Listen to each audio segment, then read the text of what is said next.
They ripped the child out of her mother's arms at 8 o'clock in the morning. Mae Holt screamed.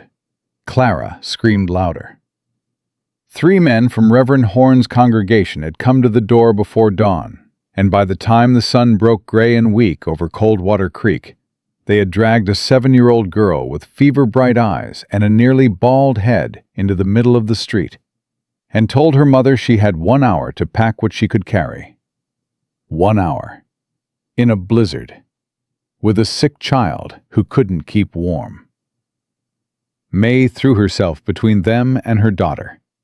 She went down on both knees in the snow with her arms spread wide, and she looked up at 40 faces she had known for 8 months, and she said, "You will have to walk through me." Nobody walked through her. Nobody helped her either. If this story already has your heart, please subscribe to this channel right now and hit that notification bell. Drop a comment and tell me what city you're watching from. I read every single one. I want to see how far this story travels.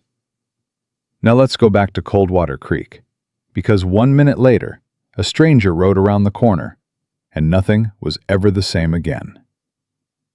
Jesse Wade almost didn't stop. He told himself that later, on the nights when he had too much time to think. He had been 2 minutes from riding straight through Coldwater Creek without slowing down, just long enough to confirm it was too small and too quiet to have a telegraph office that carried wanted posters, and then gone. He had 11 days of trail behind him, and a bounty hunter somewhere behind that, and stopping anywhere for any reason was a risk he couldn't afford. Then he turned onto Main Street and heard a child scream. Not crying, not whining. The specific high sound of a small person being physically separated from the one person in the world they trusted. And Jesse's horse stopped before Jesse told him to. Because even Cutter had heard enough of the world to know that sound meant something. The crowd was 40 people deep in front of a narrow clapboard house at the north end of the street. Jesse counted fast the way he always counted. Exits, weapons, faces showing the most heat. The 3 men nearest the house were the problem. Big men, wool-coated, carrying themselves with the particular confidence of people who believed they had God and community behind them. One of them had his hand on Clara Holt's thin shoulder. The child was shaking so hard Jesse could see it from 50 feet away. Nearly bald, not shaved, the uneven, patchy hair loss of sickness, green eyes blazing with fever and fury. Barefoot in December snow. The woman on her knees in front of her had dark copper hair half torn from its pins, and both hands pressed flat to the frozen ground like she was the only thing holding the earth together. Jesse dismounted. He didn't think about it. He didn't make a decision. His boots hit the snow and he was moving, and the crowd parted, the way crowds parted for a man who walked without hesitation. And he was through them before any of them thought to ask who he was. "Take your hand off that child." His voice came out quiet. It always came out quiet. The man holding Clara's shoulder turned. Thick jaw, small eyes, the reddened face of a man who had been outside in the cold, working himself into righteousness for the better part of an hour. He looked Jesse up and down, the way men looked at strangers they had already decided didn't matter. "Mind your business, Drifter." "I am minding it." Jesse stopped 4 feet away, close enough that the man would have to make a real choice. "I said, take your hand off her." Something in Jesse's voice, not the volume, not the words, something underneath both, made the man's grip loosen before his brain caught up with his fingers. Clara pulled away fast and pressed herself against her mother's back. Mae Holt looked up. Dark brown eyes, exhausted past the point of fear, with something underneath the exhaustion that Jesse recognized, because he had seen it in the mirror for 3 years. The look of a person who had been surviving so long they had forgotten what it felt like not to. "You don't want to do this," she said. Not a warning, just the flat truth of someone who had stopped sugarcoating things. "Probably not," Jesse said. He stepped between her and the three men and turned to face the crowd. Reverend Elias Horn stood at the front of it. Jesse had seen the type before. Tall, silver-haired, black-coated, with the kind of face that had been right about things so long it had forgotten how to look uncertain. He held a Bible in his left hand, the way some men held a weapon. Not to use it, just to remind you it was there. His pale blue eyes moved over Jesse with the practiced calm of a man who managed people for a living. "Friend," Horn said, and his voice was the warmest thing on the street. "I understand this looks troubling to an outside eye, but this congregation has made a difficult and necessary decision." "You dragged a sick child out of her house before sunrise," Jesse said. "We asked the family to—" "I heard what I heard." Jesse looked at him steadily. "Man of God pulling a feverish little girl into a blizzard? That what they're teaching in churches out here now?" A sound moved through the crowd. Not agreement, not yet, but the specific discomfort of people who had been moving in one direction and suddenly felt the ground change under them. Horn didn't flinch. That was the thing about him. Jesse saw it immediately. This was not a man who would back down from embarrassment or social pressure. He was driven by something harder than pride. "That child," Horn said, raising his voice so the whole street could hear, "has been sick since October. In the 2 months since this family arrived, we have had early snows, 3 livestock deaths, and illness in 4 households. I do not claim to understand the Lord's workings, but I know what I have seen." "You've seen a coincidence," Jesse said. "I've seen a pattern." Horn's voice stayed warm, reasonable, inexorable. "And this congregation has a duty to its children, to its families. We are not turning this woman and her daughter out to die. We are asking them to move on. The next town is 40 miles. In a blizzard," Jesse said, "with a child running a fever." He looked past Horn at the crowd behind him. "Who here has actually been inside that house? Who here has sat with that child and watched her? Who here has let a doctor look at her and tell you what he found?" Silence. "Anyone?" More silence. A rancher near the back looked at the ground. 2 women exchanged a glance that meant something. "Because from where I'm standing," Jesse said, "it looks like 40 people made a decision about a sick little girl based on what one man told them to think. And not one of you went and looked for yourselves." Horn's warmth flickered, just for a second. Then it came back, harder at the edges. "You are a stranger in this town. You do not know what— Then educate me." Jesse crossed his arms. "Tell me specific. What did this child do? What did this woman do?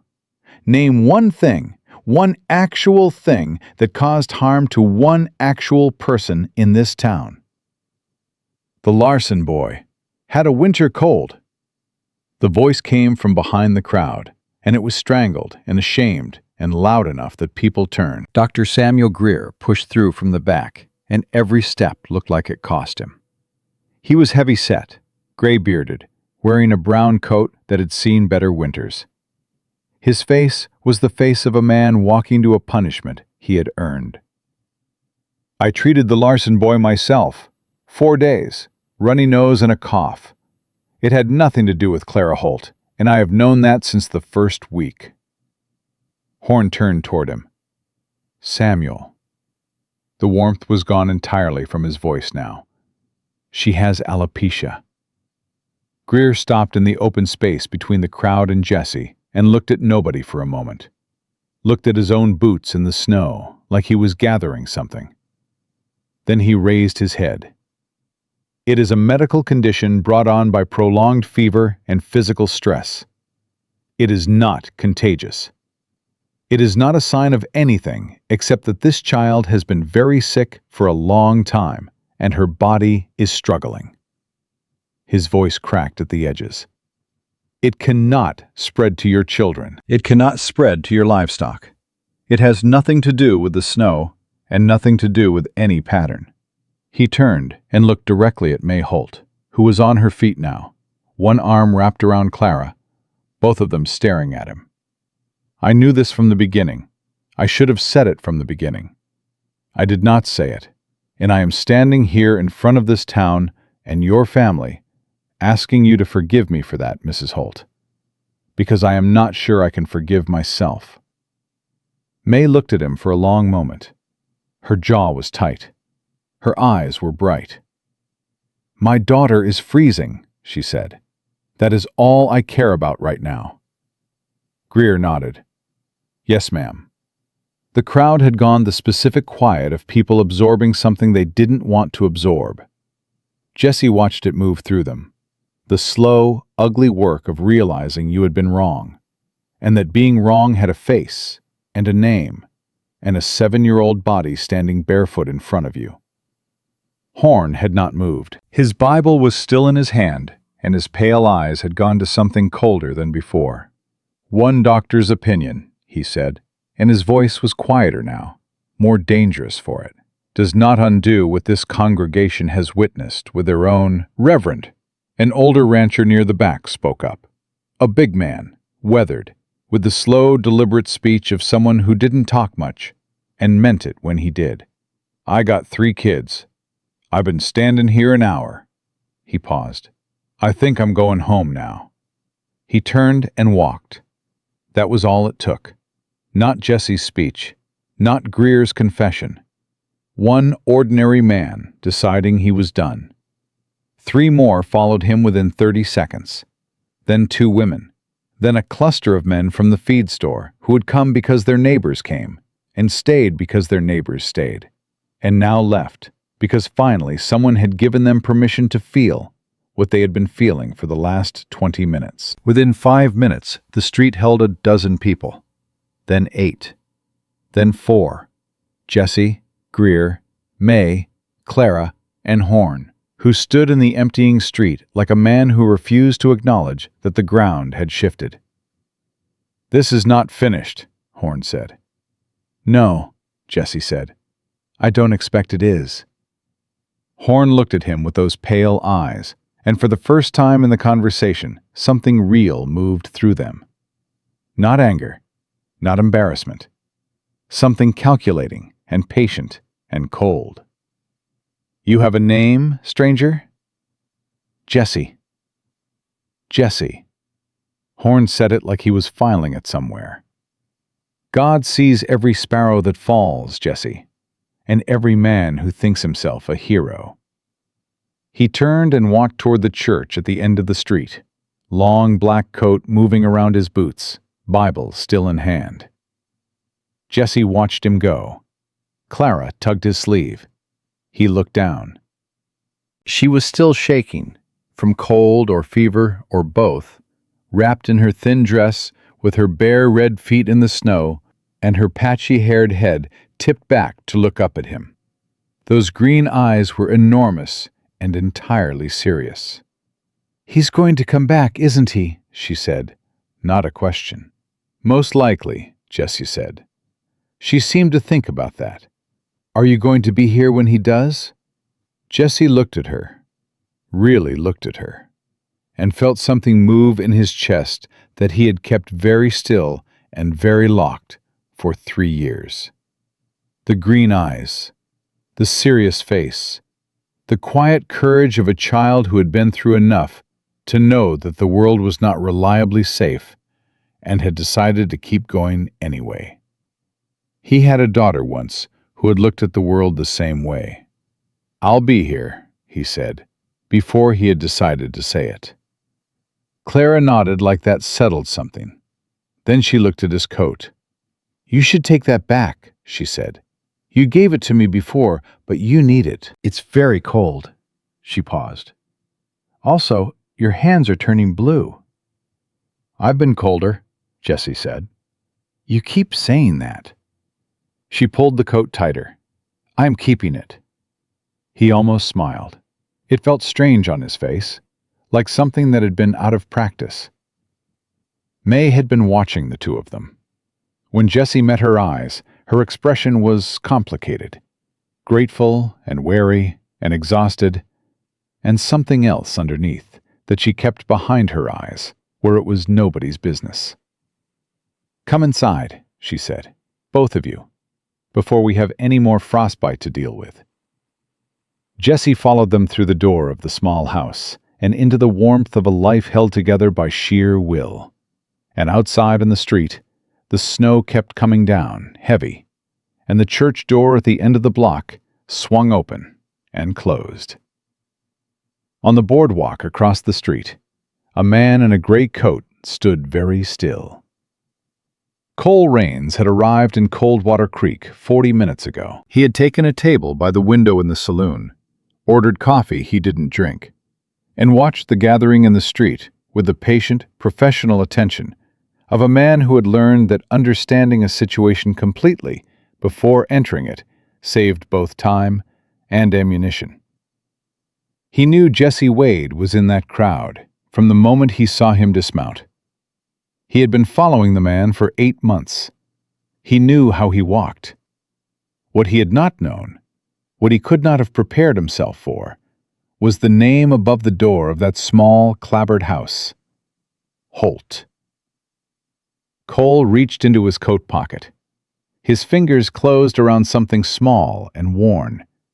A folded piece of paper he had carried for 3 years across 4 territories, waiting for a moment that had never seemed to come. He looked at the name above the door. He looked at the church where Horn had disappeared. His jaw tightened in a way that had nothing to do with bounty money, and everything to do with a debt he had owed since 1875.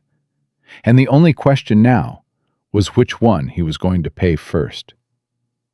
He turned toward the church and walked. The inside of Mae Holt's house told you everything about her that she would never tell you herself. It was small. 1 main room, a sleeping area behind a curtain, a wood stove in the corner that was working harder than it should have had to for the size of the space. The walls had been patched in 3 places with mismatched boards. The curtains were flour sacks, sewn together with careful, even stitches. Every surface was clean. Every object had a place. On the table, a half-finished dress sat pinned and chalked, the kind of precise handwork that took both skill and time.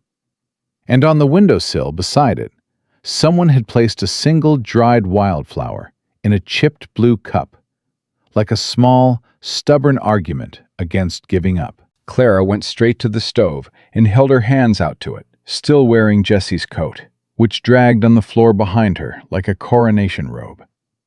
She didn't say anything. She just stood there with her eyes closed and her red hands open to the heat. And the relief on her face was so complete and so unguarded that Jesse had to look away from it. Mae moved to the stove from the other side and lifted a pot without asking, poured water into 2 tin cups, set one in front of Jesse at the table and one beside Clara. Her movements were economical, no wasted motion. The movements of someone who had been doing everything alone for long enough that efficiency had become instinct. Jesse sat down. He wrapped both hands around the cup. His fingers ached.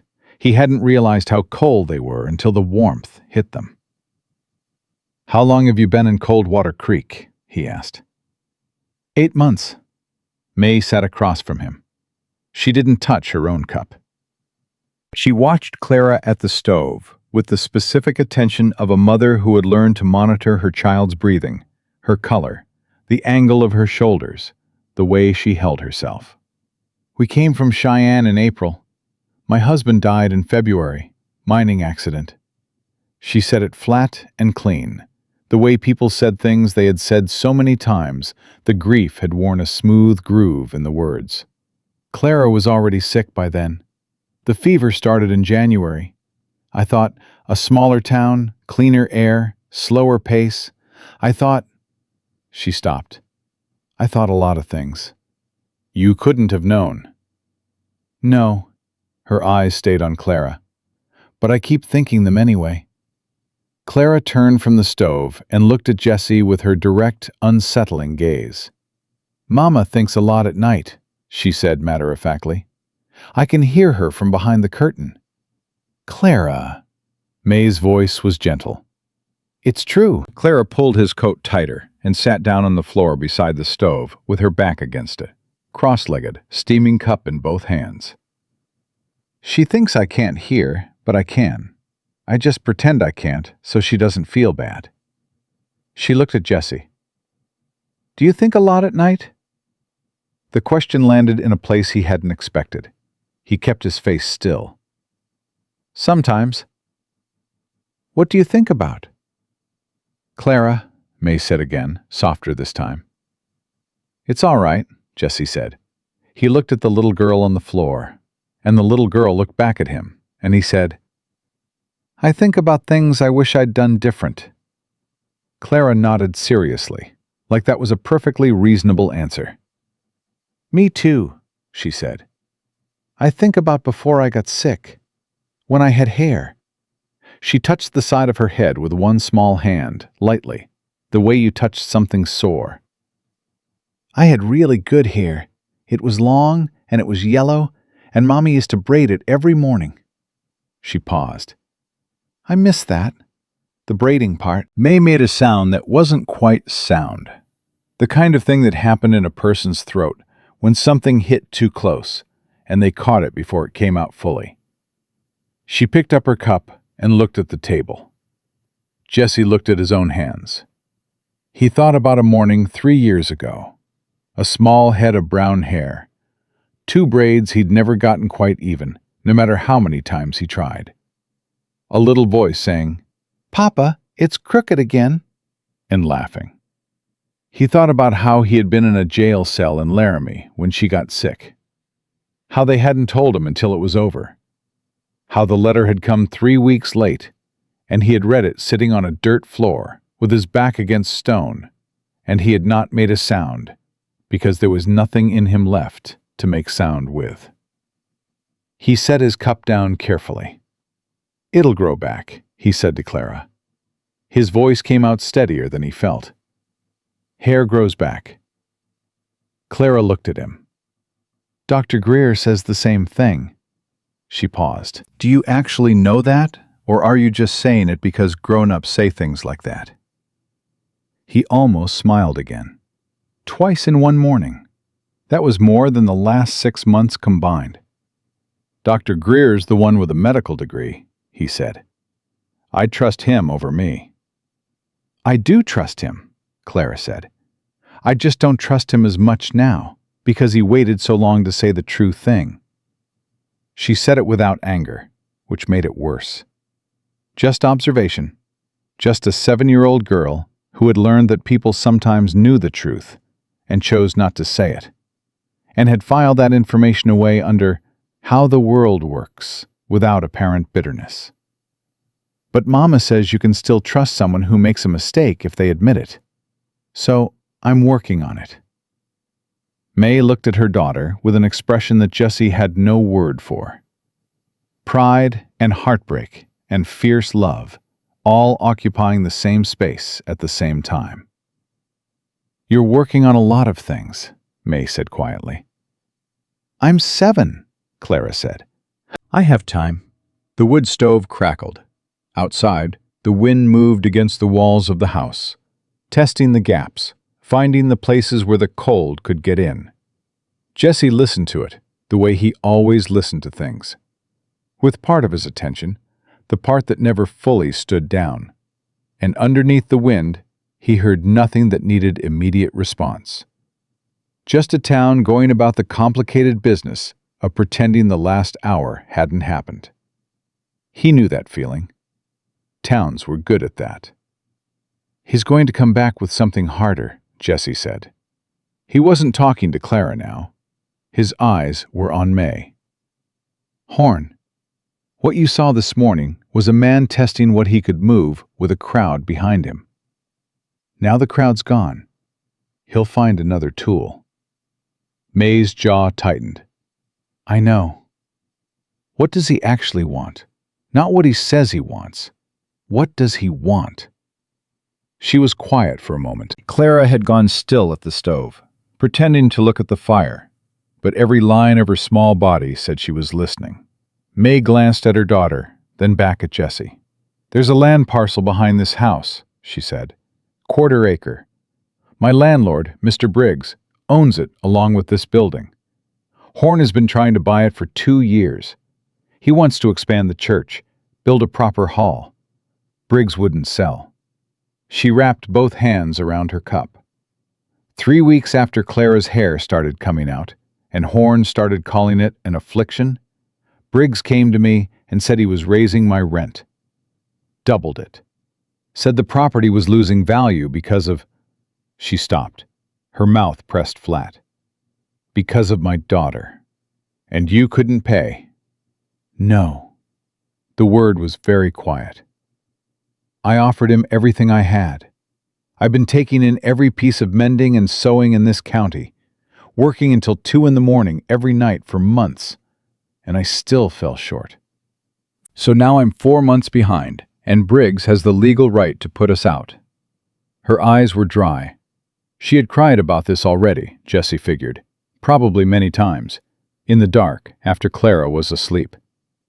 There was nothing left to cry out in front of strangers. "And if we're put out legally, Briggs sells the parcel to Horn, who gets what he wanted, and my daughter and I are in the snow regardless." "Briggs and Horn," Jessie said. "They've been friends for 20 years. Jessie sat back.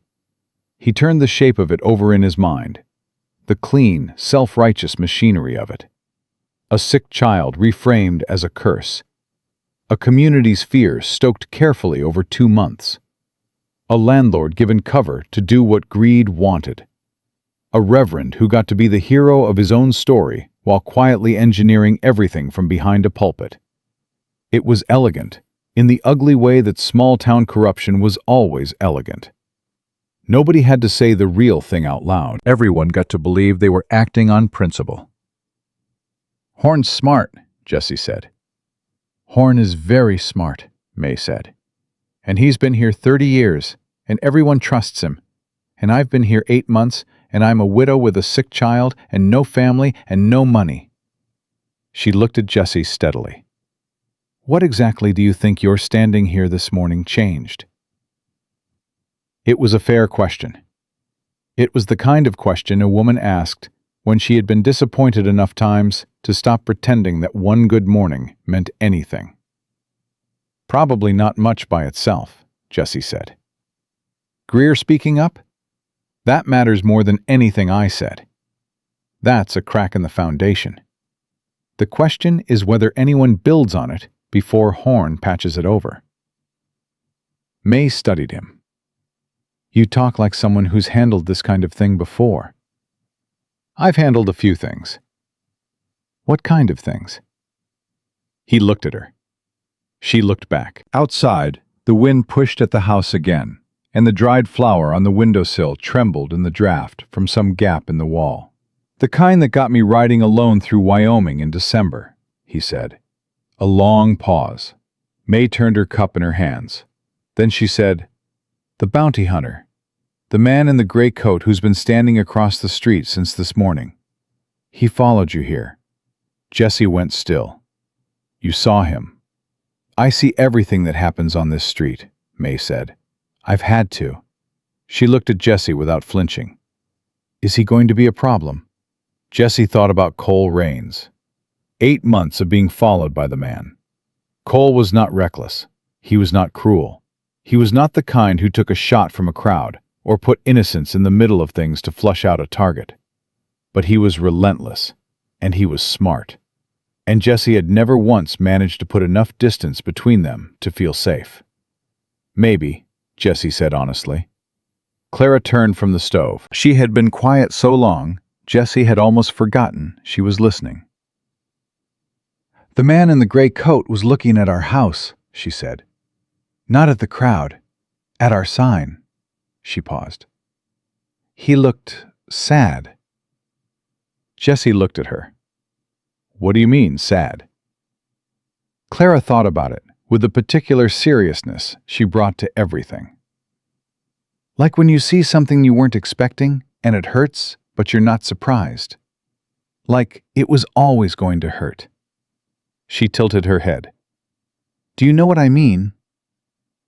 Yes, Jessie said quietly. I know exactly what you mean.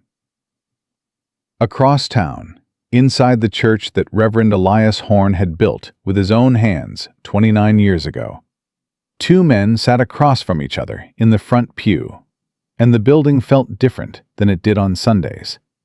Smaller, colder, more honest. Horn had his Bible on the pew beside him, and his hands laced together, and he was looking at Cole Raines the way he looked at everything, with patience and the complete, settled confidence of a man who believed the world moved in the direction he pointed it. Cole Raines was not looking at him. He was looking at the cross above the altar. His gray coat was dusted with snow that hadn't fully melted yet, and his jaw had the locked quality of a man doing arithmetic in his head. You know the man, Horn said. It wasn't a question. I know him, Cole said. The bounty. $800. Cole said it without feeling. Horn nodded slowly. A significant sum. It's a living. Horn let a moment pass. He was good at moments, letting them sit, letting the other person feel the weight. And the woman, he said. The name. Holt. Cole's jaw tightened further. What about it? You recognized it. I watched you from the church door when the crowd was still there. The moment you saw the sign above her house, you stopped walking. Horn tilted his head slightly. Why? Cole was quiet for a long time. The cross above the altar caught the gray winter light from the high windows and held it. Her husband, Cole said at last. Daniel Holt. He was in my regiment, 1864 to 1866, 3rd Wyoming Volunteers. He stopped. He was the best man I ever served with, the best man I ever knew, period. Honest, steady, never asked anyone to carry something he wouldn't carry himself. Another stop, longer this time. He died in a mine collapse in February. I didn't know. I only found out 3 weeks ago, tracking his name through county records, trying to find next of kin for... He stopped himself. For what? Horn asked. Cole reached into his coat pocket. He placed a folded document on the pew between them. Horn looked at it, but didn't touch it. Daniel Holt saved my life in '65, Cole said. Pulled me out of a ravine with 2 broken ribs and carried me 4 miles to the field hospital. He wouldn't leave me. His voice was flat and even and absolutely controlled. When I got out of the Army, I had nothing. He staked me $40 and told me to make something of myself. He looked at the document on the pew. When I finally made something, I spent 2 years trying to find him to pay it back. Found out he was dead instead. A pause. Found out his wife and daughter were in Coldwater Creek. Horn looked at the document again. And what is that? 3 years of interest on $40, Cole said, comes to a considerable sum when a man feels the debt properly. He picked it up before Horn could reach for it and put it back in his pocket. I came here to give it to Mae Holt. That's all. He looked at Horn directly for the first time. I did not come here to find her being driven out of her home in a blizzard with a sick child. Horn held his gaze calmly. What happened this morning was a matter of community safety. What happened this morning, Cole said, was 40 people frightening a little girl in the snow. His voice didn't rise. It actually got quieter. I've ridden a hard road, Reverend, and I've done hard things, and there are not many left that surprise me. But I sat in that window for an hour and watched that child standing barefoot on frozen ground, and I watched you standing there with your Bible, letting it happen. He stood up. I've met a lot of men who do cruel things believing God is behind them. never once met God in any of them. Horn looked up at him from the pew. "You're going to help them," he said, still calm, still certain. "You and the outlaw both. Against this congregation. Against this community." "I'm going to pay a debt I owe," Cole said. "What you do about that is your business." He buttoned his coat. "But I'll tell you this plainly. Whatever legal instrument you're planning to use to put that woman and her daughter out in the cold, you better make sure it's airtight, because I've spent 8 months tracking a man who's very good at finding the holes in things. And right now, that man is sitting in Mae Holt's kitchen." He moved toward the door. "Think carefully about your next step, Reverend. That's all I'm saying." He pushed through the church door and out into the snow without waiting for an answer. Horn sat alone in the front pew for a long time after the door closed. His Bible sat beside him. The cross above the altar caught the light. The church was very quiet. He looked at his own hands laced together, and he thought about the land parcel and the deed that Briggs had signed over to him 6 weeks ago in private, contingent on the eviction. He thought about the 30 years he had spent building this community into something God-fearing and orderly. He thought about an outlaw in a dead woman's kitchen and a bounty hunter who had just told him to think carefully. Elias Horn was not a man who responded well to being told to think carefully. He reached into his coat and removed a folded paper. Not a Bible verse, a legal document. Briggs' signature at the bottom, his own at the top, and a date 3 days from now, the date by which Mae Holt was required to vacate the premises or face removal by the county sheriff. He smoothed the document against his knee. 3 days was enough time. 3 days was more than enough. Back in the small, warm house at the north end of the street, Clara had fallen asleep against the side of the stove, with Jesse's coat still wrapped around her, and her cup tipped sideways in her loose hand. Mae caught the cup before it fell, and held it, and looked at her daughter sleeping, and her face did the thing it did. Opened up completely, unguarded, all the walls down. And just for a moment, she was not a widow, or a debtor, or a woman fighting a war on too many fronts at once. She was just a mother, watching her child sleep in warmth and safety, and feeling the specific, ferocious gratitude of someone who knew exactly how fragile both of those things were.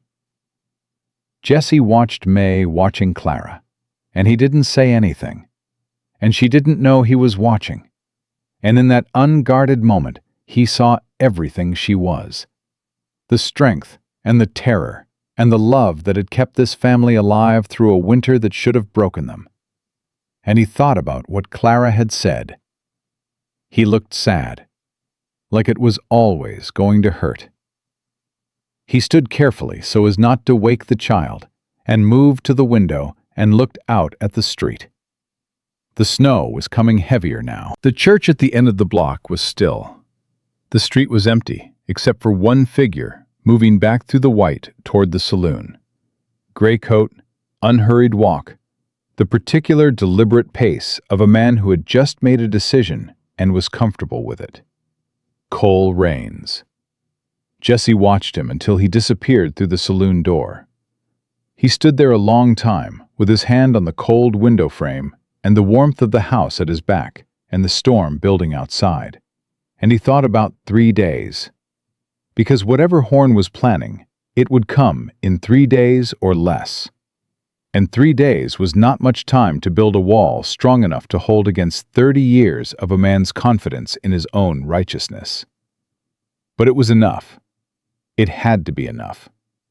Cole Raines ordered whiskey he didn't intend to drink and sat with his back to the wall and his eyes on the saloon door, and thought about the particular cruelty of coincidence. 8 months.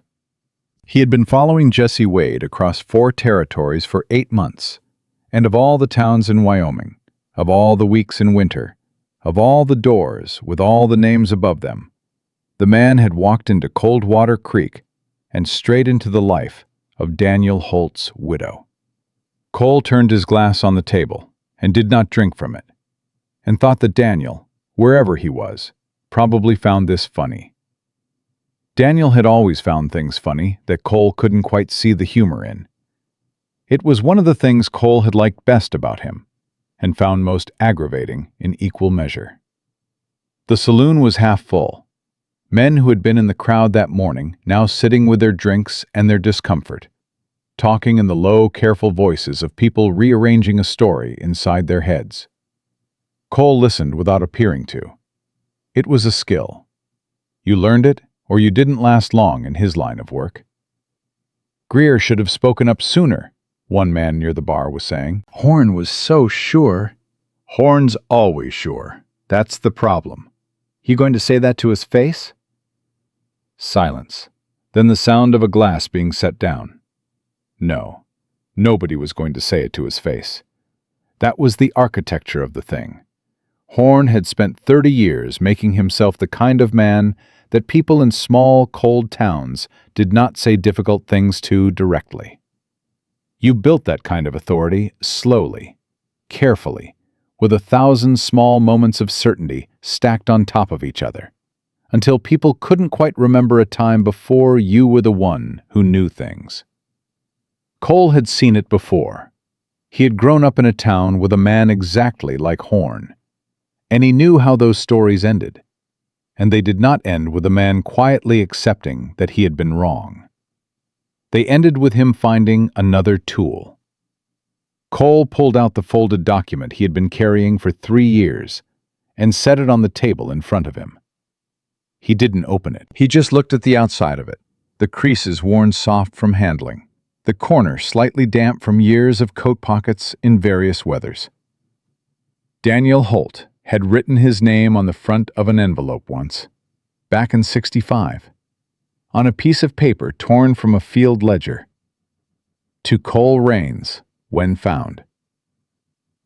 It had been a small loan, $40, pressed into Cole's hand at a train station in Cheyenne, with the matter-of-fact generosity of a man who simply did not understand how to do things by half measures. "Pay it back when you can," Daniel had said. "Or don't. Either way." And then he had walked back to his wife, who had been waiting on the platform with a little girl on her hip. Couldn't have been more than 3 or 4, dark copper hair like her mother. Green eyes already asking questions about everything. And the 3 of them had gotten on the eastbound train, and Cole had watched them go and thought, that's what a life looks like when you build it right. He had $340 in an envelope in his saddlebag. He had spent 8 months trying to find the man to give it to, and found a grave instead. Cole folded the document back into his pocket, finished the whiskey he hadn't intended to drink, and stood up. He had a decision to make. It was not a complicated decision in terms of what was right. It was only complicated in terms of what it cost. The bounty on Jesse Wade was $800, more money than Cole made in a good year, and it had been a lean few years. He had debts of his own, obligations of his own, a sister in St. Louis, whose husband had left her with 4 children and no income, and who wrote Cole letters every few months that he answered with money when he had it, and silence when he didn't. $800 was not nothing. But Cole Raines had met very few actual heroes in his life. He knew what one looked like when he saw it, and he had watched Jesse Wade walk through 40 hostile people in a Wyoming blizzard and kneel in the snow in front of a sick child without hesitation, and the word that had come to him watching it was not outlaw. The word was Daniel. He put on his hat and walked out of the saloon. Jesse heard the knock at Mae's door at 2:30 in the afternoon and was on his feet before the sound finished, hand moving to his belt with the automatic reflex of a man who had been startled awake too many times in too many bad places.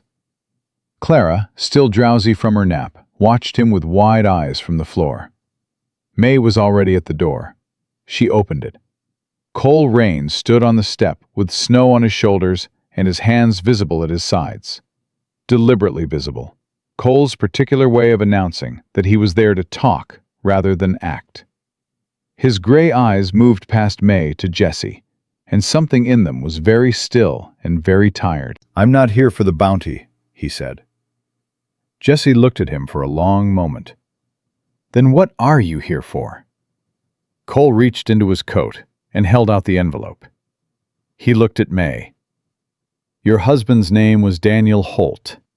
He served in the 3rd Wyoming Volunteers, 1864 to 1866.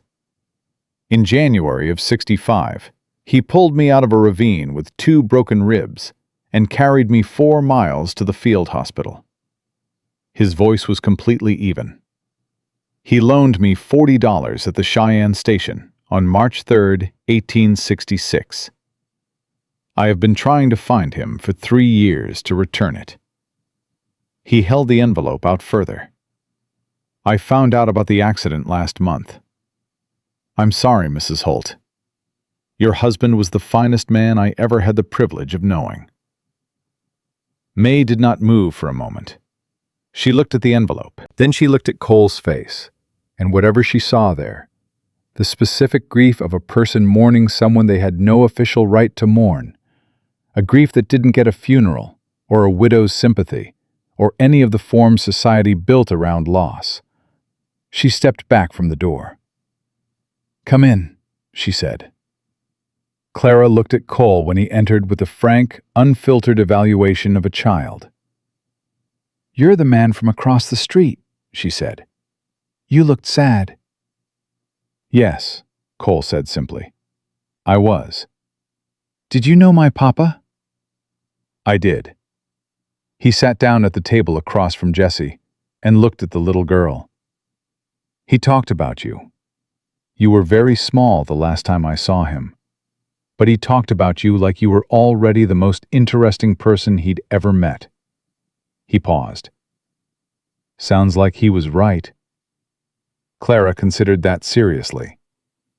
"He used to say I asked too many questions." "He said that to me, too," Cole said.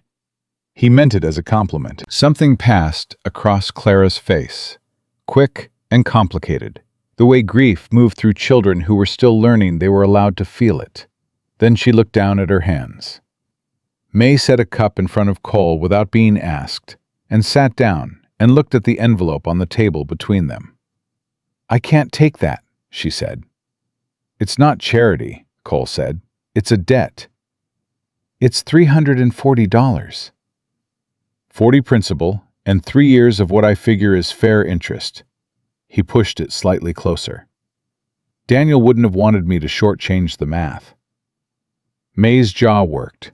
She looked at Jesse, who had sat back down but was watching Cole with the careful attention of someone who had not entirely lowered his guard and was honest enough with himself not to pretend otherwise. "He came to the church," Jesse said to Cole. "Horn?" "I was there first," Cole said. Jesse's eyes sharpened. "What did he say?" "Not much. What he didn't say was more informative." Cole wrapped his hands around his cup. "He has a legal document, eviction notice, properly filed. 3 days. Mae's 4 months behind on rent, which means Briggs has legal standing, which means Horn has what he needs to move this out of the street and into a sheriff's office, and there's not a crowd to shame anymore. Just paperwork." He looked at Jesse. "That's what he went back for, not a new plan. He already had the plan. He just needed the crowd to fail first so nobody would look twice at the legal process." "How do you know about the document?" Mae asked. "I know documents," Cole said, "and I know men who use them. When Horn walked back to that church this morning, he walked like a man who had lost the opening move, but not the game." He looked at Mae steadily. "How much is the back rent?" "Cole," Jesse said, "I'm asking Mrs. Holt." Mae was quiet. Then, $60. But if I pay it now, Briggs will find another reason. He wants to sell the parcel. He's already agreed to sell it. The money is almost secondary. Not if the agreement falls apart, Cole said. Briggs and Horn made a deal contingent on you leaving. If you stay and pay the rent current, Briggs has no legal grounds and Horn gets nothing. The agreement between them becomes a private embarrassment, not a public victory. He paused. Horn can build his hall somewhere else, but he won't, because this is not actually about the hall. It never was. Jesse looked at him. What's it about? Cole was quiet for a moment.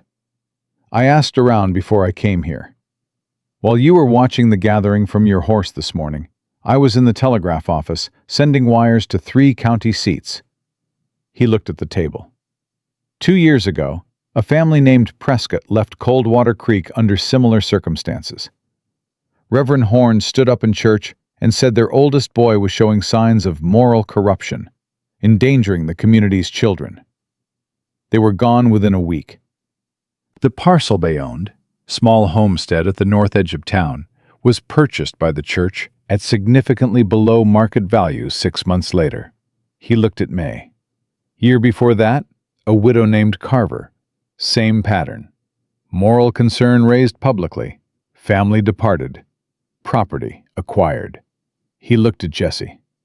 Elias Horn has been running the same operation for at least 4 years. Different justification each time. Same result. The table was very quiet. Clara had gone still on the floor. She was listening the way she always listened, completely, without pretending she wasn't. Mae's face had gone pale and very controlled. He's done this before, she said. It wasn't a question. It was something harder than a question. The particular flatness of a person realizing that what they had believed was personal was actually a system. 3 times that I can confirm, Cole said. Possibly more. And the sheriff? Sheriff Caleb Moss has been in this county for 18 years, Cole said. Horn married Moss's sister, baptized his children. I don't know if Moss knows what Horn is doing, or if he simply has never looked closely enough to see it. But I know he will not be the man who stops it. Jesse had been quiet through all of this. He was leaning back with his arms crossed, and his eyes moving between Cole and the table and some middle distance that wasn't quite the room, and Mae recognized that look because she had seen it on Daniel's face sometimes. The look of a man solving a problem that everyone else had decided was unsolvable. What do you need? Jesse asked Cole. Cole looked at him. Between them passed the specific acknowledgement of 2 men who had been on opposite sides of something and were now sitting at the same table. And the acknowledgement required no words, because both of them had been around long enough to know that some situations made previous arrangements irrelevant. I need the documentation from the other families, Cole said. The Prescotts are in Casper now. I have a name, Robert Prescott. If he'll make a written statement about what happened, and if we can locate the Carver woman, we have a pattern. A pattern that a territorial judge might find interesting. He paused. A pattern that changes this from 1 widow and 1 sick child versus 30 years of community standing to something considerably more complicated for Reverend Horn. You can get a wire to Casper? Jesse asked. Already sent it this morning. Waiting on the response. Cole looked at Mae. The rent money. Will you take it? Mae looked at the envelope. She looked at it for a long time, and Jesse watched her. Watched the pride and the practicality wage war behind her eyes.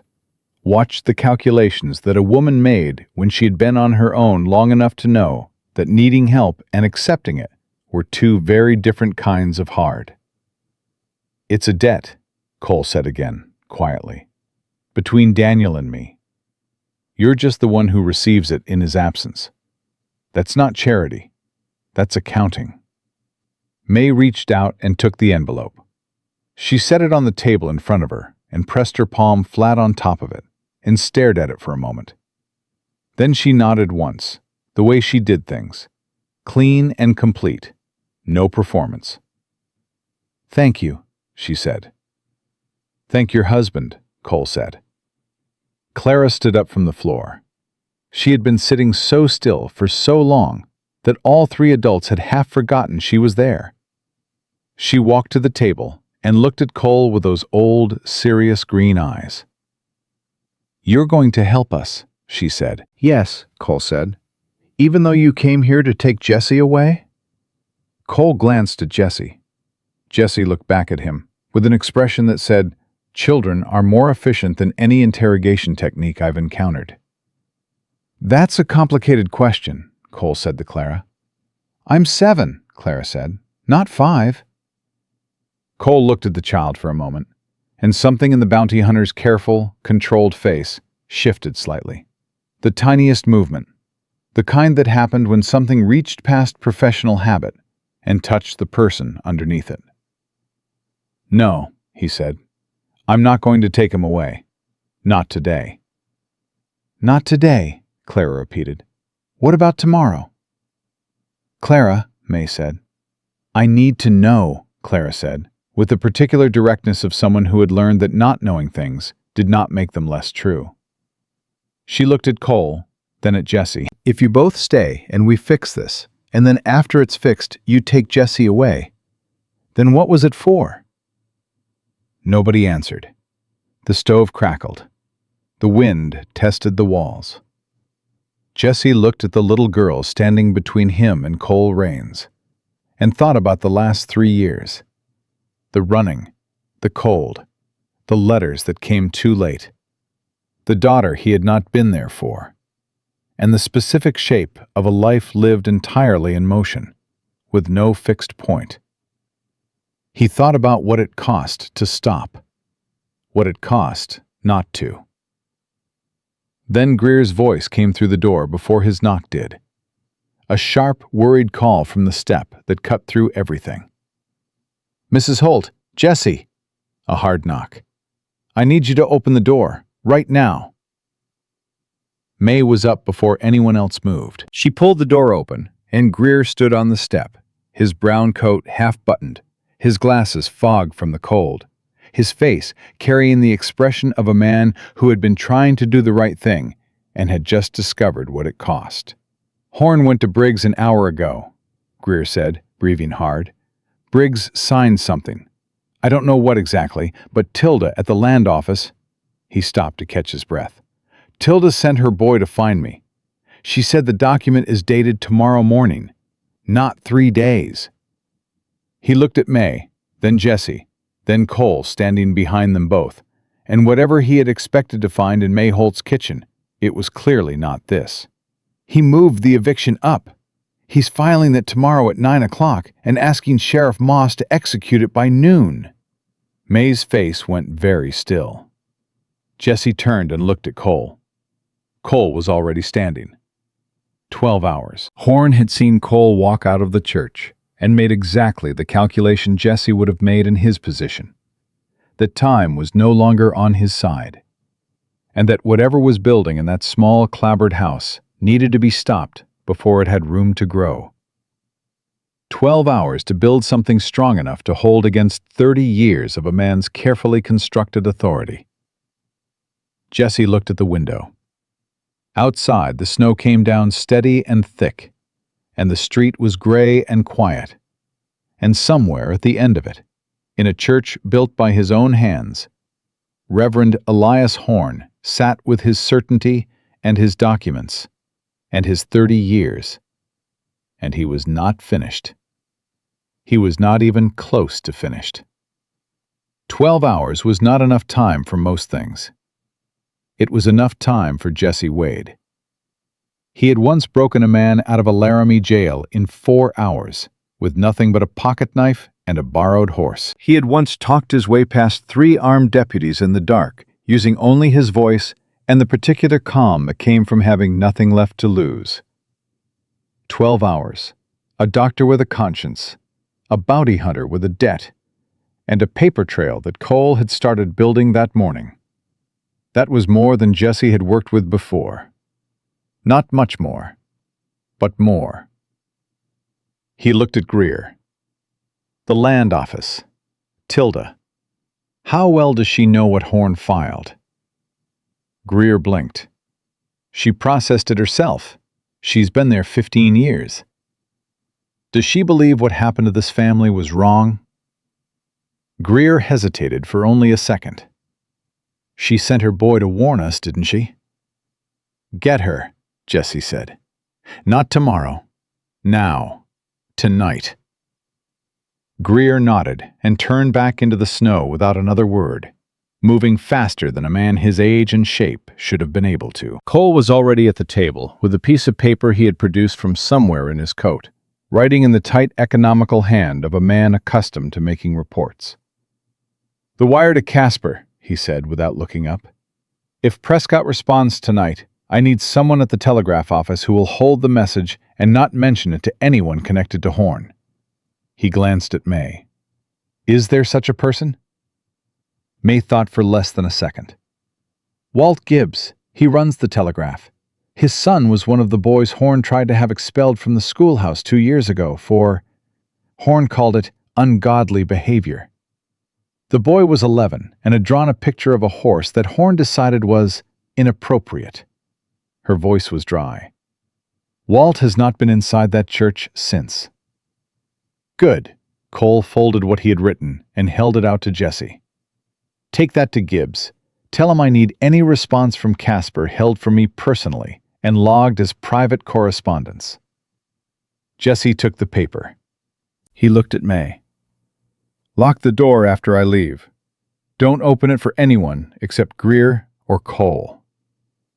Mae looked at him with that expression she had, the one that was not quite exasperation and not quite something warmer, occupying the complicated territory between independence and the reluctant acknowledgement that sometimes other people's help was not weakness. "I've been managing this door for 8 months, she said. "I know you have." He held her gaze for a moment. "Humor me." Something shifted in her face.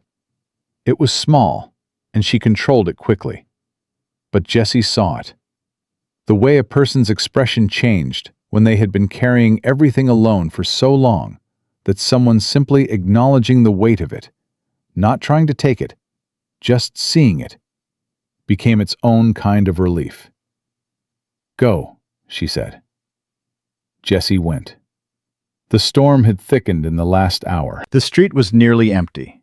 Just the blue-gray dark of a Wyoming winter evening swallowing the buildings whole, lantern light bleeding through windows, the smell of wood smoke and frozen ground. Jesse moved fast, with his collar up and his hat pulled low, not running drew eyes, but covering ground the way he covered it when ground needed covering.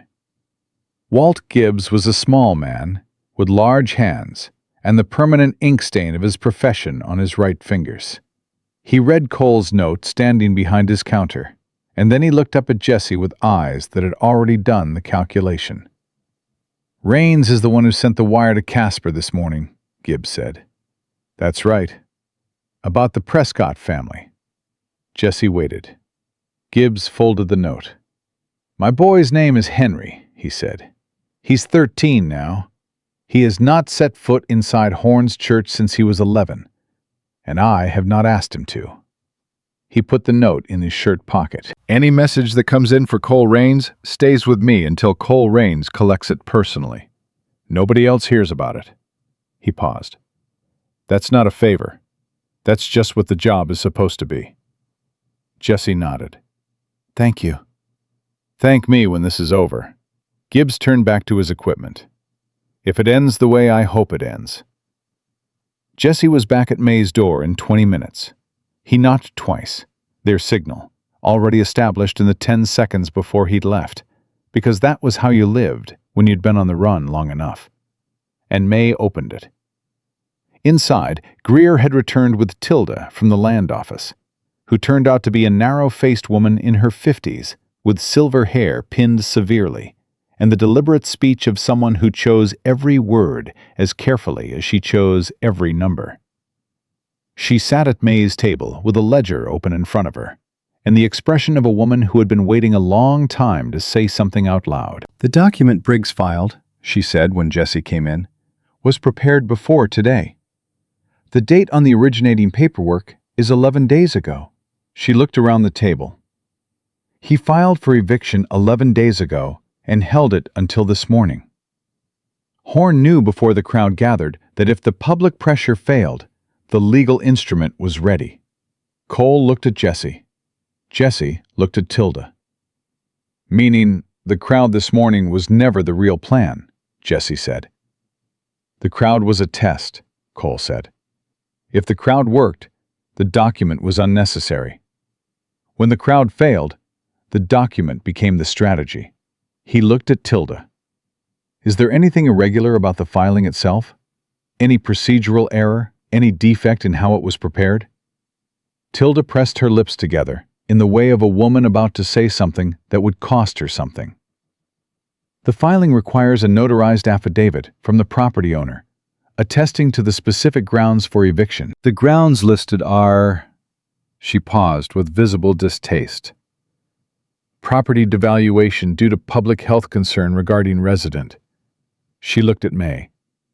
To my knowledge, there has been no formal public health determination by any official body in this county.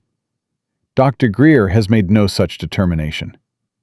The County Health Authority, which is Dr. Greer, has made no such filing. She looked at Greer. Have you? Greer straightened in his chair. I have not. I would not. As I stated publicly this morning, Clara Holt poses no health risk to anyone in this community. Tilda nodded once, precise and satisfied. Then the affidavit contains a material misrepresentation.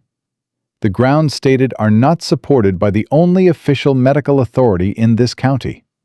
She closed the ledger. Which means the filing is defective. It cannot be legally executed.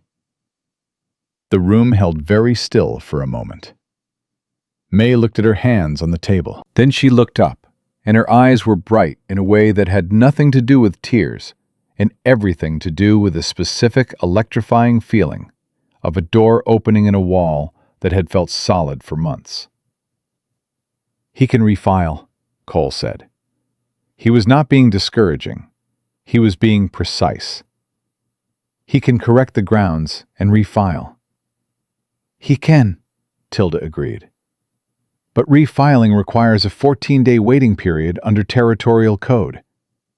And a contested filing, one where the resident files a formal objection, requires a hearing before a territorial judge.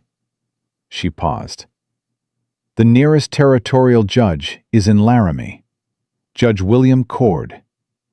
I have processed 3 filings that went to his court. A very small, very controlled smile touched the corner of her mouth. Judge Cord does not like procedural irregularities, and he particularly does not like cases that arrive at his bench with the smell of prior coordination between a landlord and an interested third party. Meaning Horn, Jesse said. Meaning anyone who stood to benefit from the eviction and was involved in preparing the grounds for it. Tilda stood and smoothed her coat. If someone were to file a formal objection to the current document tonight, before 9 tomorrow morning, and attach a sworn statement from this county's medical authority contradicting the stated grounds, the sheriff cannot legally execute the eviction. It becomes a contested matter. It goes to Cord. She picked up her ledger. I will be at my office at 7 tomorrow morning. If someone brings me the appropriate paperwork by then, I will process it myself. She looked at Mae one final time, and the look between them carried the full weight of 2 women in a world built to inconvenience both of them, and something passed without words that was more significant than anything said aloud. Then Tilda walked out. Greer was already pulling paper from his coat. He was the county's medical authority. His sworn statement was the keystone of the whole structure. Jesse watched the older man write and thought about how a person spent their life building the habit of silence and then spent one day breaking it and discovered that the breaking was not the hardest part. The hardest part was everything that came after, the world that rearranged itself around the new shape of you. Horn will know by morning, Mae said. She was sitting very straight. Clara had fallen back asleep behind the curtain, worn out by fever and a day that had asked too much of a 7-year-old body. Mae spoke low enough not to wake her.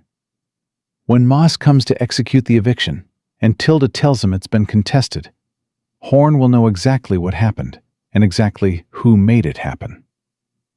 Yes, Jessie said. That doesn't end this. It delays it. It changes it, Cole said. It moves it to a court where Horn's 30 years of local standing means considerably less than it does on this street. And it means that when Robert Prescott responds from Casper, if he responds, he'll respond. Cole said it with a certainty that was not bravado. It was the certainty of a man who had spent enough years reading people to know when someone had been waiting for permission to speak. Prescott spent 2 years in Casper rebuilding what Horn took from him. He will respond. Mae looked at Jessie. And you, she said. When this goes to a judge in Laramie, a territorial court, your name will be in the documents. Probably. Cole's name will be there too. Cole didn't look up from his own writing. I'm aware. The bounty is my problem, Cole said, not yours. Mae looked at him steadily. I'm not going to let 2 men damage their own lives further to protect mine. Cole set down his pen. He looked at her, and his face had the particular quality it got when he was about to say something he had thought through completely and had no intention of arguing about. Mrs. Holt, your husband carried me 4 miles with 2 broken ribs. He put $40 in my hand that he needed himself. He did it because it was the right thing to do, and because he was the kind of man who did not calculate the cost of right things before he did them. He held her gaze. I am not him. I know that. I am nowhere near him. But I am trying, in the limited and imperfect way available to me, to do something he would have recognized. A pause. Let me. Mae pressed her lips together. She looked at the curtain behind which her daughter slept. Then she nodded once. The night deepened, and the 4 of them worked. Greer wrote his affidavit in the careful, precise language of a medical professional who had decided that precision was the only armor he had left, and intended to use it fully. Cole drafted the formal objection to the eviction filing, drawing on a knowledge of territorial law that Jessie suspected came from years of navigating the complicated legal landscape of bounty work. Mae made coffee, and did not hover, and did not perform helplessness, and did not pretend she wasn't reading every word over their shoulders with sharp, evaluating attention. Around 9 o'clock, the knock came. Not 2 knocks, just one. The knock of someone who didn't know the signal, or didn't care about it. Jessie was at the door before Mae moved. He opened it with his hand on his belt and found the Larson boy, 12 years old, Mrs. Larson's son, the same boy whose winter cold had been used that morning as evidence of Clara's curse. He stood in the snow with his hat in his hands, and an expression compounded of guilt and cold and the particular misery of a child sent to do an adult's errand after dark. My mother sent me, he said. He didn't look at Jessie. He looked past him at Mae. She says she's sorry. About this morning. She says she knew before she said what she said that Tommy's cold wasn't... He stopped, swallowed. She says she was scared, and she said it anyway, and she's sorry. Mae crossed the room and crouched down to the boy's level, which was the thing she did for Clara, and apparently for any child who came to her door looking like they needed it. Tommy's completely better? She said. Yes, ma'am, 3 days ago. Good. She looked at the boy steadily. Tell your mother she's welcome to come and see Clara herself, when the weather clears. Clara doesn't have many children to talk to. The boy blinked. He had clearly expected something harder than that. He nodded fast and turned and ran back through the snow, and Mae closed the door and stood with her back to it for a moment. "They're frightened," she said. She wasn't excusing them. She was filing it accurately, the way she filed everything. Horn gave them something to be frightened of, and they took it, because people do. Because winter is hard, and children get sick, and livestock die, and people need a reason that makes sense. She pushed off the door and went back to the table.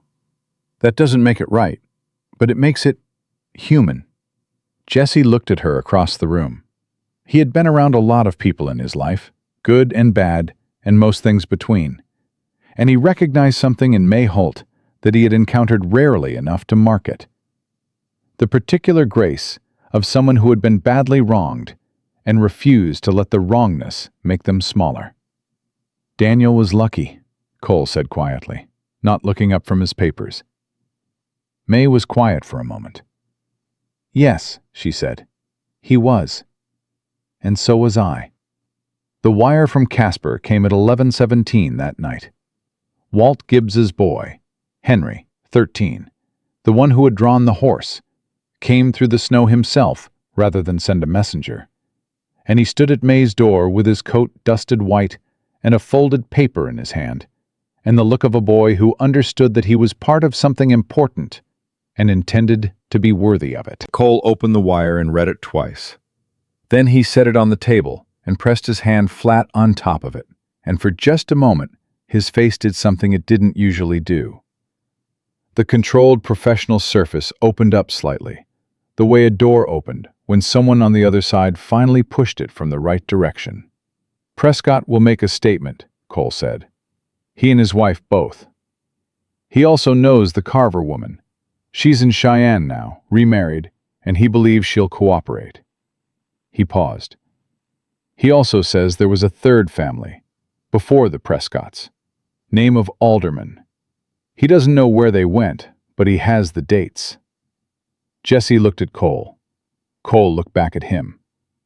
"3 families," Jesse said, "with documentation, plus the medical affidavit, plus the defective filing.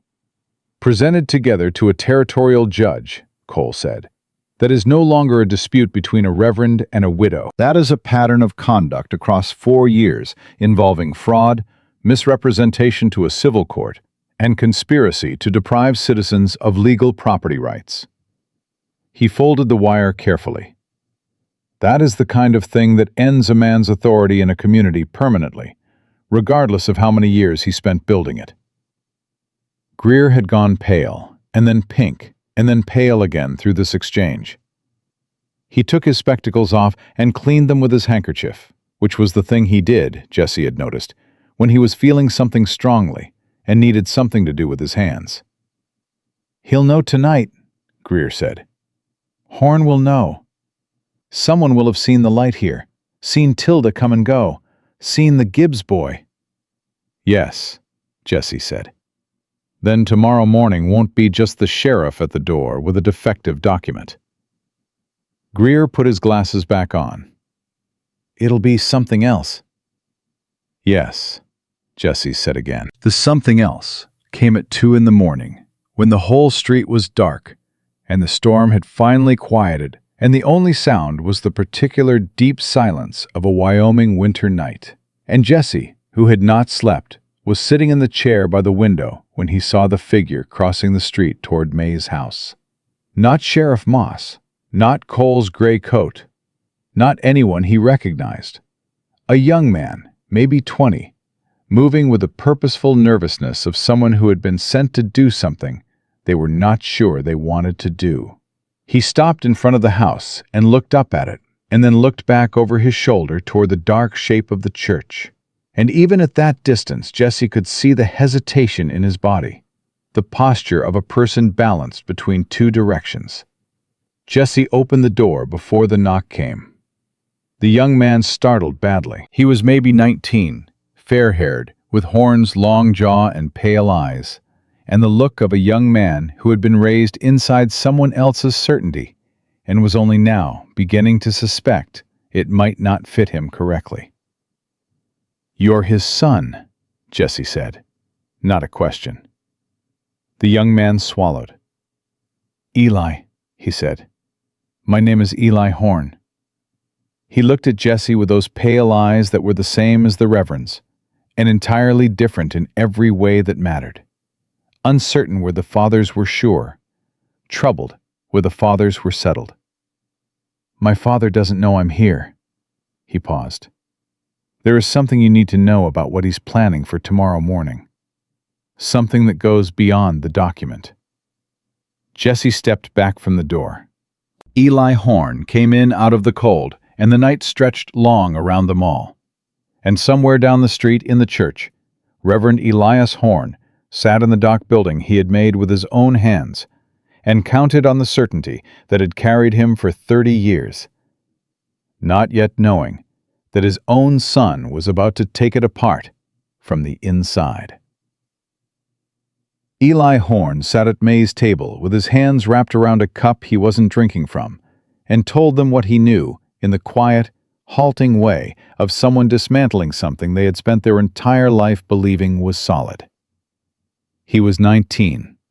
He had grown up inside his father's certainty, the way children grew up inside houses, not questioning the walls, not wondering about the foundation, simply accepting that this was the shape of the world because it was the only shape he had ever known. He had watched his father preach and lead and guide and decide for as long as he could remember, and for most of those years, the word he would have used for what he felt watching the Reverend was pride. He was not sure, sitting in Mae Holt's kitchen at 2 a.m, that he would use that word now. He made a call, Eli said, this evening, after the man with the gray coat came to the church. He looked at Cole briefly, then back at the table. He sent a rider to Millhaven. That's the next county seat, 20 miles east. There's a man there named Decker, Harlan Decker. He's done work for my father before. A pause that carried considerable weight inside it. The kind of work that doesn't get discussed in church. Jesse kept his voice level. What kind of work? Eli's jaw worked. He was fighting something. Not dishonesty, Jesse didn't think, but the specific battle of a young man saying out loud for the first time something he had been quietly knowing for longer than he wanted to admit. The Prescott family, he said. 2 years ago, when they left, it wasn't entirely by choice. Someone came to their property one night and made it very clear that leaving would be healthier than staying. He looked up. Decker. Cole set his cup down with a sound that was not loud, but had a quality of finality to it. Your father sent for him tonight, Jesse said. The rider left at 8. Decker can make Coldwater Creek by morning if he rides hard. Eli looked at Mae, and his pale eyes had the particular misery of someone delivering damage they did not cause, but feel responsible for carrying. My father doesn't intend to wait for legal processes. The document was never the real plan. It was something to point at, something official that people could look at so they didn't have to look at the other thing. His voice dropped. He used Decker with the Carver woman, too. She left because she was frightened, not because she was legally compelled. The room held the information like a held breath. Mae did not change her expression. That was the thing about Mae. She processed hard things internally, completely, and what showed on the surface was simply the stillness of a woman doing that processing in real time. Then she said, "He was going to frighten us out. The same way." "Yes," Eli said, "in the middle of the night, with my daughter in the house." Eli could not hold her eyes. "I'm sorry," he said. The words were inadequate, and he clearly knew it, and said them anyway because they were what he had. "I heard him talking to Briggs this afternoon, after the crowd failed. I heard what he said, and He stopped. "I've been telling myself for 2 years that my father was a hard man, but a good one. That the things that made me uncomfortable were simply the difficult necessities of leadership that I didn't understand fully. He pressed his hands flat on the table. I understood tonight. Jesse looked at Cole. Cole was already thinking the same thing he was thinking. Decker was the immediate problem, a physical threat that moved faster than legal documents and couldn't be addressed at Tilda's land office at 7 in the morning. How many men does Decker usually bring? Cole asked. Eli looked at him. 2, sometimes 3. Armed? Always. Cole stood.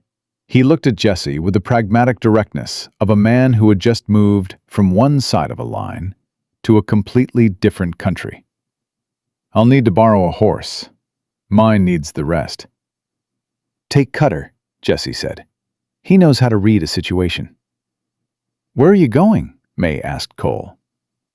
East Road, Cole said, buttoning his coat. Decker has to come in through the Millhaven Pass. Only one route in this snow. He checked his revolvers with the practiced efficiency of someone for whom the process was as natural as breathing. He won't be expecting company. Men like Decker don't expect company on night roads, because men like Decker have spent their careers being the company. Mae stood. Cole? Her voice caught him at the door, and when he turned, she was looking at him with an expression that was not sentiment. Mae Holt did not traffic in convenient sentiment, but was something more honest than that. Come back. Cole held her gaze for a moment. Yes, ma'am, he said, and went out into the dark. Eli watched the door close. Then he looked at Jesse, and there was a question in his pale eyes that he didn't quite know how to shape into words. Jesse answered it anyway. You did the right thing coming here, Jesse said. My father will know I did. Yes. That is going to... Eli stopped, reformulated. My father does not forgive what he considers betrayal. I know. Jesse looked at the young man steadily. Is there anywhere you can go? Someone outside this town? My mother's sister in Laramie. Go there. Not tonight. Tonight you go home and you sleep, and in the morning you are nowhere near the church when this comes apart. You leave for Laramie after. Jesse paused. Whatever your father has done, you did not do it. But you can't stay in this town after tonight and expect things to be easy. Eli nodded slowly. He looked at Mae. Your daughter, he said. Clara. When I was young, 7, 8, my father used to have families over to the parsonage on Sunday evenings. There was a girl with red hair whose name I don't remember, and she used to catch fireflies in a jar and count them out loud while the adults talked. He seemed puzzled by his own memory, the way you were puzzled by things that surfaced without warning from deep water. I don't know why I thought of that. I suppose I was thinking that children shouldn't have to be afraid in their own homes. He pushed back from the table and stood. I'm sorry for what this town did to her. Tell her yourself someday, Mae said. When she's older.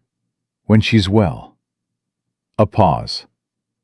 That kind of apology means more when it comes from someone who didn't have to give it. Eli Horn walked out into the snow and back toward the church and the father who didn't yet know that his son had just quietly chosen a different direction. Greer, who had been silent through all of this, took his glasses off and cleaned them. I have to ask, he said. The man with the gray coat, the bounty hunter. If he goes out on that road tonight and something happens to him, don't, Jesse said. I'm a doctor, Greer said. It is professionally difficult for me not to think about. Cole can handle himself, Jesse said. Better than most. He looked at Greer. What I need from you right now is the affidavit complete and ready to give to Tilda at 7. Can you do that? Greer put his glasses back on and looked at the papers in front of him. It's already done, he said, with a quiet dignity that was entirely new in him, and suited him considerably better than the apologetic stoop he'd been carrying all day. Has been for an hour. I was waiting for the room to stop having crises long enough for someone to notice. Jesse almost smiled.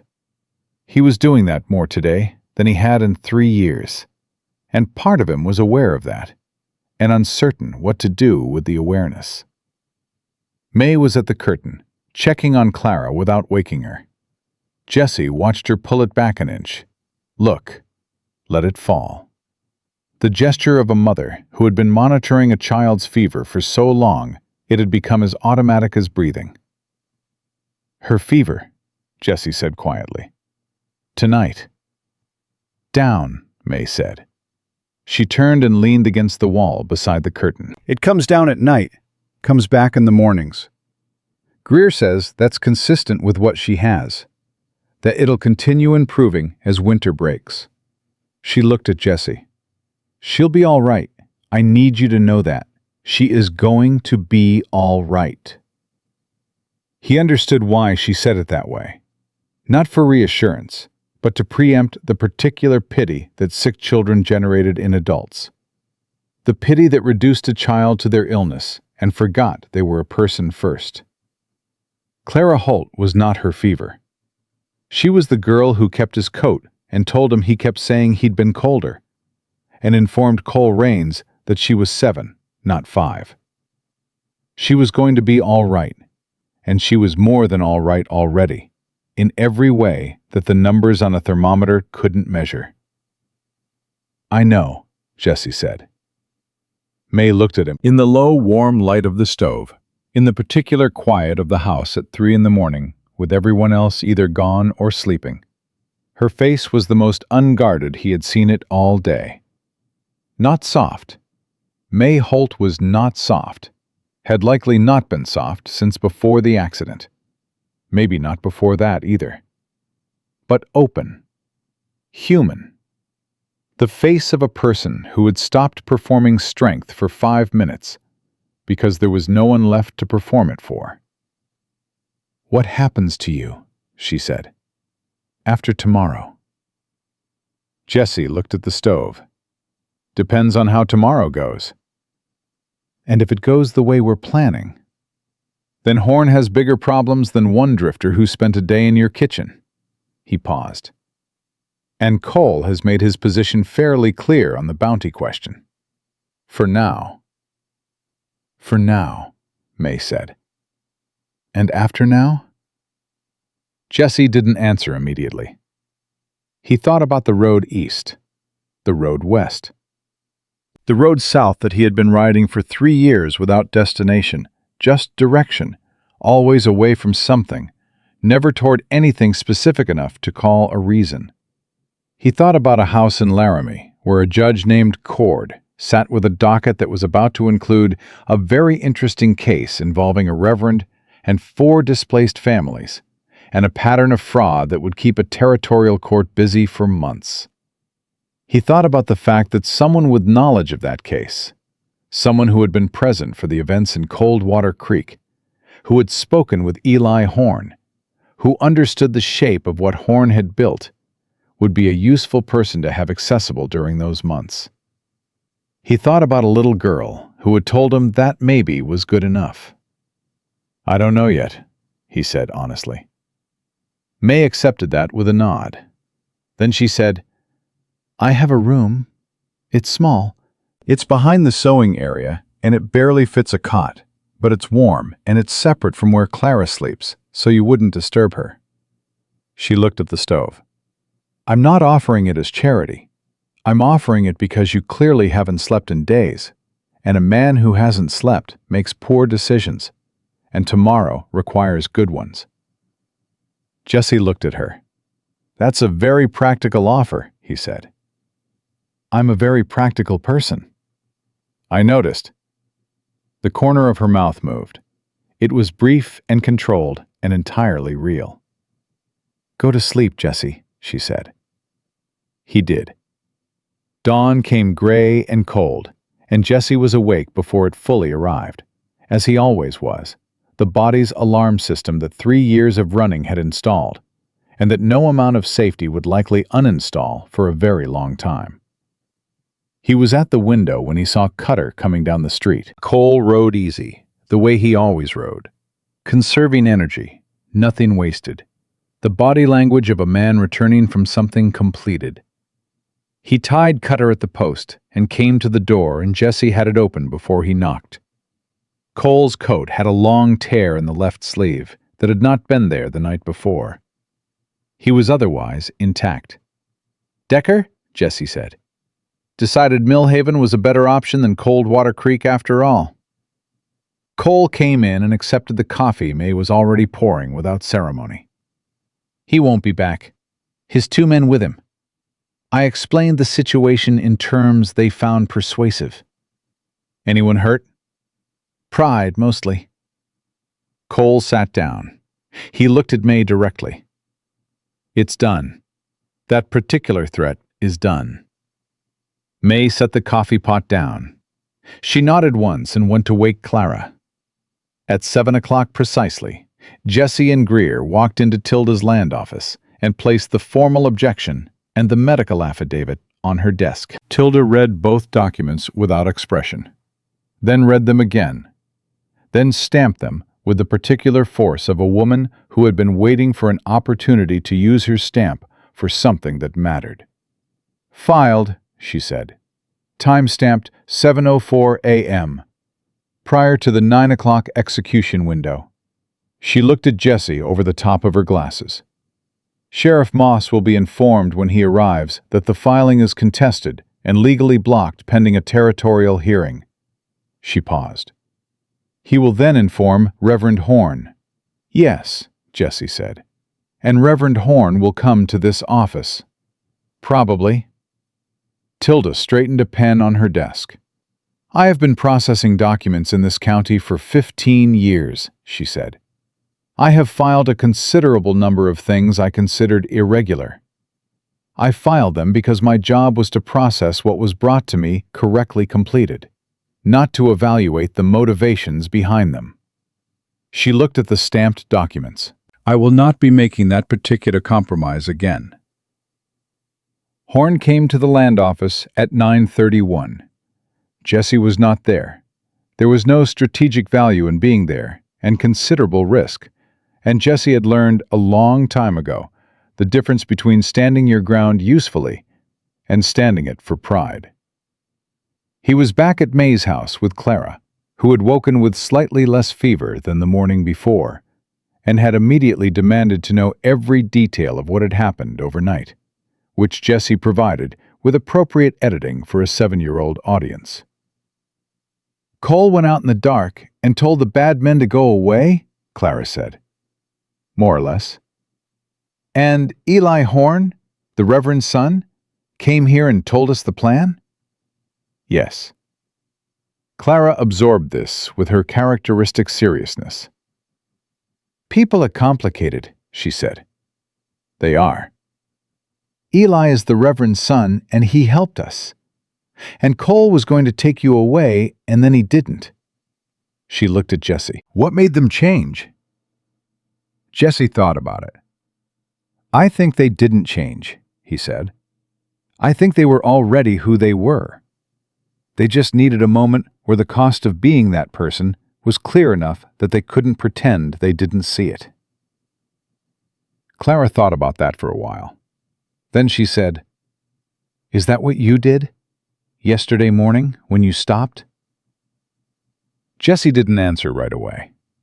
He looked at the window and the gray winter light coming through it, and thought about a frozen street and a pair of green eyes finding his across a crowd, and the 11 days of road behind him that had felt like running, and the moment he had stepped down from Cutter that had felt, against all sense and self-preservation, like stopping. "I stopped because I couldn't do anything else," he said. "Sometimes that's all it is." Clara nodded. "Papa was like that too," she said quietly. "He always said he couldn't help it. When something was wrong, he just had to. He said it was like his feet moved before his brain got involved." She looked at her hands. The fever color in her cheeks was softer this morning. "I think I'm going to be like that too." "I think you already are," Jesse said. Greer came to the house at 11 with the news in his face before he spoke it. He sat down and took his glasses off, and for once he didn't clean them, just held them in his hands and looked at Mae with the expression of a man delivering a thing he has been carrying carefully for a long time. "Moss came to Horn with a contested filing," Greer said. "I was there. Tilda let me wait in the back office." He paused. Horn tried to argue procedural grounds. Moss, to his credit, and I will say that clearly, to his credit, told him the filing was defective and could not be executed. Told him the medical affidavit from this county's doctor of record directly contradicted the stated grounds. Greer's voice was careful and precise, and underneath the precision, something was vibrating like a struck bell. And then Moss asked Horn directly why the document had been prepared 11 days before it was filed. Why it had been held. Another pause. Horn could not answer that in a way that satisfied a man who was already being asked by his own conscience to look more carefully than he had been looking. Mae sat very still. "Moss is not going to execute the eviction," Greer said, "and he has sent a wire to the Territorial Marshal's office in Laramie regarding the pattern of prior cases. His own wire, his own initiative." He put his glasses back on. "I believe Caleb Moss looked at Reverend Horn this morning and saw something he had been not looking at for a very long time. And I believe, I cannot be certain, but I believe that he will not look away from it again." Clara, from her place by the stove, said nothing. She reached out and took her mother's hand. Mae held it. She held it, and she looked at the table, and she breathed slowly. The way you breathed when something that had been crushing you for months finally lifted, and the body didn't quite know immediately what to do with the space where the weight had been. Cole left Coldwater Creek the following morning. He came to say goodbye before the sun was properly up, which Jesse appreciated because it meant no audience, no performance, just two men on a cold porch, doing the quiet accounting of an unusual 24 hours. "The bounty," Jesse said. "Still exists," Cole said. "I haven't done anything about it officially." He looked at Jesse steadily. "I did send a separate wire last night, to a lawyer in Laramie, about the circumstances of your original conviction." A pause. "The judge who signed the original warrant against you. His name comes up in some interesting company if you look at the right records, which I have been doing for 2 months, for reasons that had nothing to do with the bounty, and everything to do with the fact that a man who served with Daniel Holt struck me as unlikely to be what his wanted poster said he was." Cole pulled his coat straight. "I'm not making you promises, but there may be a conversation worth having in Laramie, with the right people, in the next few months." Jesse looked at him. "Why?" "Because Daniel would have," Cole said simply. He put out his hand. Jesse shook it. Cole walked down the step and mounted his horse and rode east. And Jesse watched him go until the gray coat disappeared into the white, and the town swallowed the distance between them. When Jesse turned, Clara was standing in the doorway in his coat. She had continued wearing it, sleeping in it, carrying it around the house as though it had been transferred to her permanent possession by some law he hadn't been consulted on. And her green eyes were wide awake and evaluating. "He's coming back," she said. It was not a question.